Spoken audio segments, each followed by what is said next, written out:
Je ne sais pas si c'est un pasteur des églises de Dieu ou bien... Le conseil que vous donnez aux Camerounais, là, vous avez quel âge pour donner le conseil aux Camerounais? Vous connaissez ce que les gens ont comme difficulté dans leur vie? Ou bien vous vivez au Tchad, même au Tchad, je ne sais pas, ou vous vivez sur la Lune, vous venez nous dites des choses, oh, ma chère conseil. Mais c'est quel genre de conseil? Vous avez quel âge? Vous avez à peine même la barbe, et puis vous nous venez nous donner les conseils aux Camerounais. Vous connaissez la difficulté que nous, les Camerounais, vivent au quotidien. Vous venez tout à l'heure, vous parlez de l'égalité. Au RDPC, on connaît la légalité. Est-ce qu'on connaît la légalité au RDPC? Vous voyez le patriotisme. Quel patriotisme? Vous, la seule chose que vous faites, vous parlez de Paul Biya. Vous savez, les premières personnes qui ont dessus Paul Biya, ce sont ses collaborateurs. Et vous, qui êtes là aujourd'hui, vous parlez, vous criez à corps et à cri que vous êtes là pour soutenir le président de la République. On ne soutient pas le président de la République dans le désordre. On ne soutient pas le président de la République dans le détournement. On ne soutient pas le président de la République en piétinant les lois. Quand vous parlez de... Est-ce que la justice aujourd'hui fonctionne au Cameroun? Puisque même aujourd'hui, ceux qui sont censés évaluer cette justice disent que même le ministre lui-même, il reconnaît que aujourd'hui la justice est totalement en débandade. Vous pensez que les autres vivent où? Nous vivons au Cameroun et on observe au quotidien ce qui se passe. Quand vous parlez de déstabiliser, qu'est-ce que sont ceux qui déstabilisent le pays? Quand vous entendez au quotidien un ministre qui menace les Camerounais à chaque fois qu'il prend la parole, est-ce que c'est nécessaire? Ceux même, si vous parlez d'apaisement, ça suppose en réalité quand nous allons aux élections, quand un ministre veut s'exprimer, il s'exprime de telle manière que chaque Camerounais sent qu'il est là pour les Camerounais. Le comportement que ceux qui sont aujourd'hui les affiliés du RDPC ont, c'est ça qui fait que les Camerounais en ont ras le bol. Et ce vote sanction, parce que vous allez beau dire n'importe quoi, vous avez dit tout à l'heure que non, vous ne compilez pas les élections au RDPC. Mais dis donc, ça veut dire en réalité que vous n'avez pas le droit d'être dans ce parti politique. Comment vous pouvez dire que le RDPC, qui a les représentants dans toutes les formations politiques, ne compile pas les résultats? Mais vous dites ça dans tous les bureaux de vote, vous dites qu'ils ne compilent pas les résultats. Vous dites ça, vous faites ça. Comment vous faites dans le je ne sais pas comment dire. Vous avez parlé par exemple des tendances. Vous parlez d'étudier. Nous avions vu quelqu'un dans une chaîne de télévision, concurrente ici, non pas concurrente, dit que si quelqu'un d'autre gagne même les élections, il va faire comment pour entrer à étudier? Et vous pensez que c'est l'apaisement? On a vu dans d'autres chaînes de télévision des gens donner les tendances, hein, mais ils n'ont pas été inquiétés. Mais ne venez pas ici nous faire la leçon en nous parlant de patriotisme. Vous croyez que vous êtes plus patriote que les qui? Arrêtez avec cette histoire, cette tromperie, cette fourberie inutile. Les Camerounais ont soif d'un mieux vivre. Les Camerounais ont besoin d'avoir l'eau.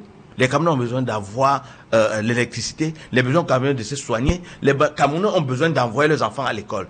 Tout est extrêmement dur. Parce que toi-même, le jeune qui vient parler ici, si je veux questionner ta condition de vie aujourd'hui, on va regarder, on va voir que toi-même, ce n'est pas très évident pour toi de t'en sortir. On n'a pas... Le problème n'est pas le RDPC. Hein. Le problème, en réalité, n'est pas le RDPC. Et moi, par rapport à ce que vous venez de dire là, en parlant de Joshua aussi, en parlant du SDF, il n'y a aucun intérêt. Je dis bien, il n'y a aucun intérêt qui est au-dessus du Cameroun. Y compris l'intérêt de mon propre parti. Moi, je ne suis pas un fanatique pour venir ici dire des choses qui n'existent pas. Nous sommes allés à une élection présidentielle. Et je sais que nous sommes allés à cette élection présidentielle certainement pour redynamiser le parti.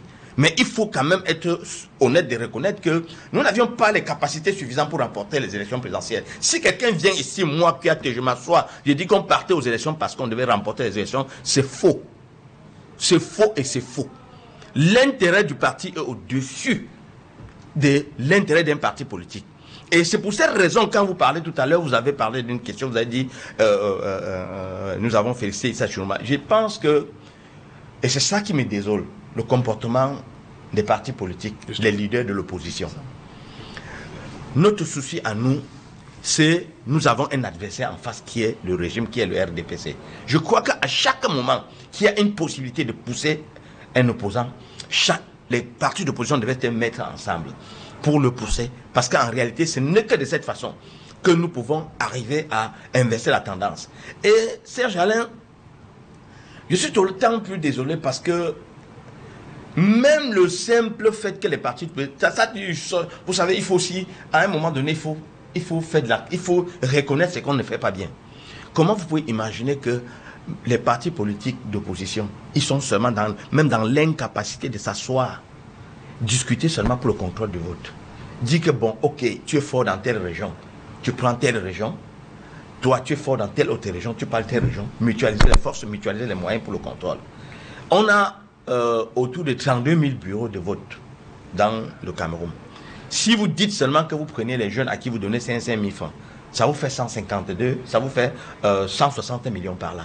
Donc si vous allez à une élection présidentielle en tant que candidat, si à vous tout seul, vous pouvez dégager dans votre rapport personnel entre 200 et 250 millions, vous allez faire quoi aux élections présidentielles? Vous n'allez rien faire. Les candidats de l'opposition, moi je dis honnêtement, déçoivent parce qu'on a l'impression que les gens partent à l'élection pour qu'on dise « Ah, j'étais candidat à l'élection présidentielle ». C'est vrai que c'est un élément pour d'émulsion, pour essayer un peu de redynamiser les partis, faire travailler la base, et puis certainement préparer les autres élections à venir. Mais je dis, les partis aujourd'hui, le vote, par exemple, le plébiscite que nous avons constaté en ce qui concerne la candidature d'Issa Tchiluma n'est pas le fruit, que ce soit d'Issa Tchiluma ou des partis politiques. C'est en réalité le ras-le-bol. C'est une détermination qui vient du peuple camerounais. Donc ma posture n'a rien à voir avec la formation politique. Moi, je suis du SDF et moi, je peux vous le dire, quand ça ne va pas, je critique. J'ai certainement même des critiques à formuler à l'endroit de mon parti. Mais ce n'est pas ici que je le ferai. On se souvient que vous l'aviez déjà fait en 2018. Hein? Serge Alain, moi je dis, j'ai des camarades qui m'écoutent. La façon que les élections présidentielles se sont déroulées en ce qui concerne les SDF, je l'ai prédit. Et ils sont tous, j'ai dit jusqu'au président régional, ils sont tous d'accord avec moi. Parce que je dis, il ne faut pas surévaluer sa force. Penser à faire des choses dont tu n'as pas la capacité de le faire. Moi, je dis que ça a été une bonne chose pour nous d'aller à cette élection présidentielle parce que ça a permis au moins à la base de travailler. Mais de là à penser qu'on va faire le bilan, on va faire le bilan. Il y a des NEC qui sont convoqués. On doit faire le bilan et on doit se dire en réalité que voici là où nous avons échoué. Mais qu'à cela ne tienne, il faut dire que quoi que vous fassiez, quoi que vous dites, le peuple souverain a plébiscité quelqu'un. Vous venez ici dire il faut qu'on attende le Conseil constitutionnel. Il faut, les lois que vous dites, les lois dont vous faites allusion là, c'est vous qui avez écrit ces lois, vous les avez taillées à votre mesure. Donc vous ne pouvez pas venir ici dire aux Camerounais que personne n'a le droit de se plaindre. On a le droit de se plaindre si on estime que les lois qui aujourd'hui permettent d'élire le président de la République va à l'encontre des intérêts des Camerounais. Il est nécessaire, il est normal que le Camerounais se plaigne. Donc, Monsieur Serge Pelé, le conflit n'est pas un conflit RDPC, SDF et autres, non. Le conflit, c'est qu'en réalité, les Camerounais estiment qu'après 43 ans, vous avez parlé, vous regardez, vous êtes parti des grandes ambitions, des grandes réalisations, santé pour tous à l'an 2000. Aujourd'hui, vous êtes dans l'espérance. C'est comme les témoins de... C'est-à-dire que les églises réveillées, vous êtes déjà dans les églises réveillées, l'espérance, on se lève le matin, on espère qu'il y a Paul Biya qui va nous amener quelque chose, il est dans l'espérance. Non, on ne peut pas, quand on gère un pays, on ne parle plus d'espérance. Est-ce que toi, en tant que jeune, si tu as, je ne sais pas quelle est ta formation professionnelle, est-ce qu'on peut parler même en gérant même sa propre famille et parler de l'espérance? Il y a qui s'est déjà mis à genoux, les gens qui disent qu'on prie là. Il y a qui a déjà prié, Dieu lui a envoyé de l'argent. Ou bien il a prié en se levant le matin, il a trouvé une voiture qu'on a garée devant sa maison. Ce n'est pas une possibilité. Donc on ne peut pas parler de l'espérance. Vous voyez que le terme déjà que vous employez, vous êtes totalement dépassé. C'est-à-dire que vous ne savez plus ce que vous pouvez proposer aux Camerounais. Monsieur Pelé, moi je dis que vous savez les premières personnes qui sont à l'origine de ce désamour pour le régime en place, ce sont les affidés. C'est-à-dire que les abus, quand vous regardez au quotidien, vous regardez les abus, vous vous demandez si on est encore dans une république. Regardez tout droit là, où sont passés tous les terres qui appartenaient à l'État. Même les petits angles des quartiers comme ça, on a vendu. Et vous venez nous parler de patriotisme. De quel patriotisme est-ce que vous parlez? Vous connaissez combien de milliards les gens ont détournés? Regardez une route comme l'autoroute Douala-Yaoundé. On construit une route, on vient buter dans une forêt. On a dépensé 500 milliards de francs CFA. Et on vous dit que la route pour finir, on doit dépenser 1 milliard. Et vous venez nous parler d'espérance. Vous parlez de quelle espérance? Non, il y a quelque chose qui ne va pas. Et moi, je veux le dire pour tuer, cher autour. Moi, je suis le genre que, même si le changement provenait du RDPC, moi, je suis preneur. Je dis, même si le changement provient du RDPC, moi, je suis preneur. Il n'y a pas quelqu'un du RDPC qui est un Tchadien. Nous sommes tous des Camerounais avant tout. Et il n'y a pas que de mauvaises personnes au RDPC. Et même dans les formations des partis d'opposition, il y a des très mauvaises personnes. D'ailleurs, on connaît que les responsables de certains partis politiques sont devenus des mercenaires politiques. Donc, pour moi, on aspire à un mieux-être, à un mieux-être. Donc, si le RDPC nous proposait un candidat qu'on estime qui peut nous apporter un changement, qui peut nous apporter une autre visibilité, c'est une bonne chose. En 43 ans, on est fatigué. On ne peut plus avoir les méninges nécessaires pour être créatif. Même si le président de la République restait lucide, il ne peut plus être créatif.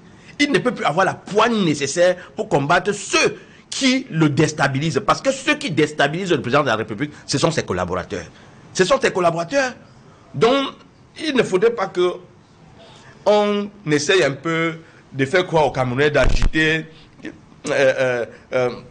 le spectre de la paix. Il faut parler de la paix, mais on ne peut pas parler de la paix. Ventre affamé n'a point d'oreille.